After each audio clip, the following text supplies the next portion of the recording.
ng'okulonda kwa 2016 kutandise okukuba kodi ab'ebibiina byonna ebinaavuganya bitandise okweteekateeka okulaba engeri gye bigenda okutambuzaamu okulonda kuno. Mu bibiina ebisoose okwetegeka mwe muli ekya Forum for Democratic Change, kino nga kigenda kulonda abagenda okukwata omumuli ku lunaku lw'okutaano e Namboole. Meeting ya Friday ya tugenda kukyusa mu mateeka gaffe aga constitution yaffe.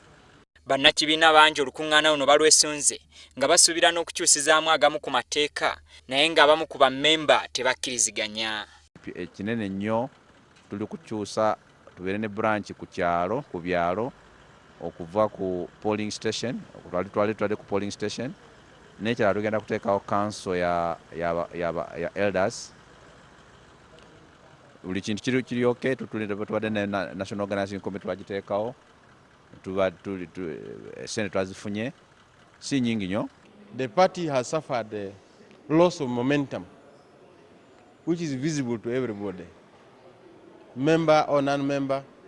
The party FDC has suffered from loss of momentum, and we need to come out of that delegates conference with a new energy, with a new vigor. So we should look at the issues which deflated the party and made the party to lose the morale, the momentum, the self-drive for members. And you produce a child. Right from the day go, you must be very optimistic that this child one day will be able to crawl, will be able to stand up, will be able to stagger, will be able to walk, and will be able to run. And that's exactly the life of FDC right now.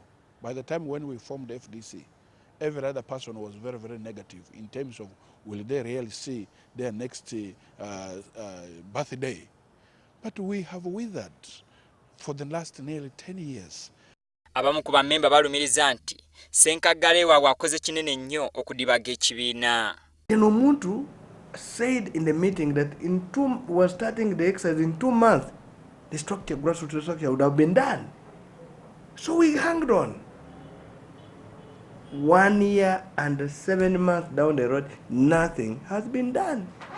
So why should I, Nandala, who knows law, who knows the party structure, to do something illegal when I know it's illegal? Bammemba basuubirwa okuva mu bitundu by'eggwanga eby'enjawulo okwetaba mu ttabamiruka ono agenda okumala olunaku olulamba ng'akwajja.